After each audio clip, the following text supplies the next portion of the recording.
کی آج کی میزبان مدیحہ کلثوم اور آج کے ہمارے سیشن کا ٹاپک ہے دینی تعلیمات اور دنیاوی تعلیمات یعنی قرآن اور سائنس۔ ایک ہندو بھائی کا مشہور مبلغ اسلام ڈاکٹر ذاکر نائک کے ہاتھوں قبول اسلام، سائنس کے ذریعے ثابت کرو کہ اللہ ایک ہے، آج کا چیلنج۔ کیا دینی اور دنیاوی تعلیمات الگ الگ ہیں؟ اسکولز اور مدارس کے بارے میں کیا ہے عوام کی رائے؟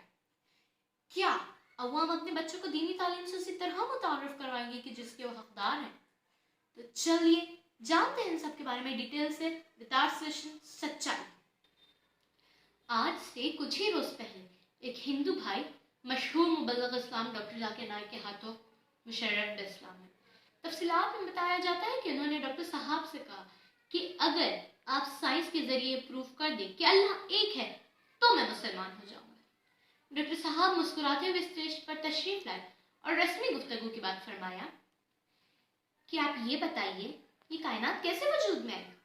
اس شخص کا جواب تھا اس طرح وجود میں آئی جسے ہم کہتے ہیں بگ بینگ۔ ڈاکٹر صاحب نے پوچھا یہ آپ کو کب پتہ چلا؟ اس شخص نے کہا یہی کوئی 30-40 سال پہلے۔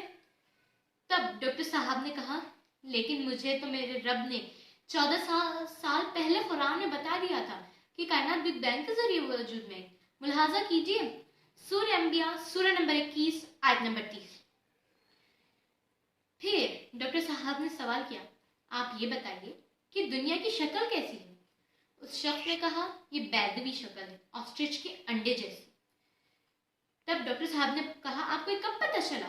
اس شخص نے کہا 1577 میں۔ پھر ڈاکٹر صاحب نے کہا لیکن مجھے تو میرے رب نے 1400 سال پہلے قرآن میں بتا دیا تھا کہ یہ دنیا بیضوی شکل کی ہے۔ ملاحظہ کیجیے سورہ نازعات سورہ نمبر 79 آیت نمبر 30 والارض بعد ذلك دحاها۔ وہ شخص خاموش تھا۔ ڈاکٹر صاحب کہتے رہے آپ یہ بتائیے کہ خود چاند کی روشنی یہ ریفلیکٹڈ لائٹ ہے یا وہ اس کی خود کی روشنی ہے؟ اس شخص نے کہا کہ یہ ریفلیکٹڈ لائٹ ہے۔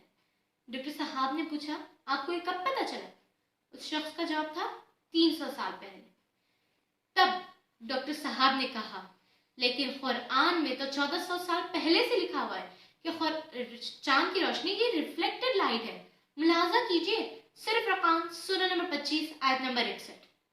وہ شخص مکمل خاموش تھا۔ ڈاکٹر صاحب نے کہا آج کی سائنس کہتی ہے کہ جینڈر صرف ہیومنز میں نہیں ہوتے، یہ پلانٹس میں بھی ہوتے ہیں، اور میرے قرآن میں یہی بات 1400 سال پہلے لکھ دی گئی تھی۔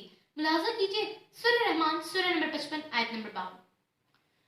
اور جب اس شخص کو اپنا جواب مل گیا تو وہ وہی کلمہ پڑھ کر مشرف اسلام ہو گیا۔ آپ خود اپنی آنکھوں سے وہ دل فریب منظر ملاحظہ کیجیے۔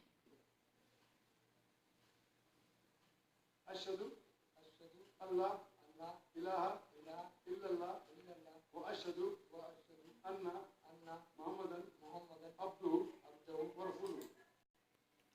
اب آتے ہیں ہمارے سیشن کے سوال کی طرف کہ کیا دینی اور دنیاوی تعلیمات الگ الگ ہیں؟ According to me no, because ابھی آپ نے دیکھا کہ ڈاکٹر صاحب نے سائنس کے ذریعے ثابت کر دیا کہ اللہ ایک ہے، تو پھر یہ دونوں چیزیں الگ الگ کیسے ہوئی؟ یہ تو بالکل اسی طرح ہوا جس طرح ہم میتھمیٹکس کے ایک تھیورم کے ذریعے دوسرا تھیورم پروف کرتے ہیں۔ پچھلے وقتوں کی بات ہے کہ اگر مشہور سائنٹسٹ البیرونی اور مشہور مبلغ اسلام عبد القادر جیلانی اگر یہ دونوں اکٹھے بیٹھے ہوتے تو ہم پہچان نہ پاتے کہ کون سائنٹسٹ ہے اور کون مبلغ اسلام۔ دونوں کا حلیہ ایک تھا، جبہ پہنے ہوئے ہیں، ہاتھ میں تسبیح ہے، داڑھی بڑھی ہوئی ہے۔ کیوں؟ دونوں نے ایک ہی چھت کے تلے تعلیم پائی تھی۔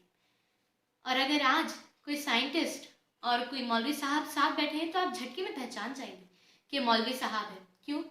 داڑھی، جبہ، خمیز، ہاتھ میں تسبیح، اور یہ جو ان کے بازو بیٹھے ہیں یہ تو پتہ نہیں مسلمان بھی ہیں۔ کیوں؟ یہ جدید تعلیم کے اثرات ہیں۔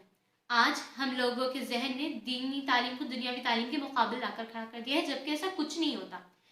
قرآن کا پہلا لفظ اقرا، میرا رب کہتا ہے قرآن میں پڑھو، یہ نہیں کہتا کہ دینی تعلیم پڑھو یا دنیاوی تعلیم پڑھو، کیونکہ یہ دونوں چیزوں کو وجود ہے ہی نہیں۔ تعلیم صرف تعلیم ہوتی ہے۔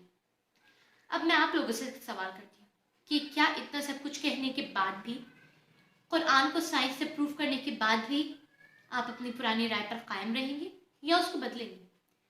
کیا آپ اپنے بچوں کو دینی تعلیم سے اسی طرح متعارف کروائیں گے کہ جس کے وہ حقدار ہیں؟ سامعین، ان سوالوں کا جواب ملے گا انشاءاللہ اگلے سیشن میں. تب تک کے لیے اللہ حافظ.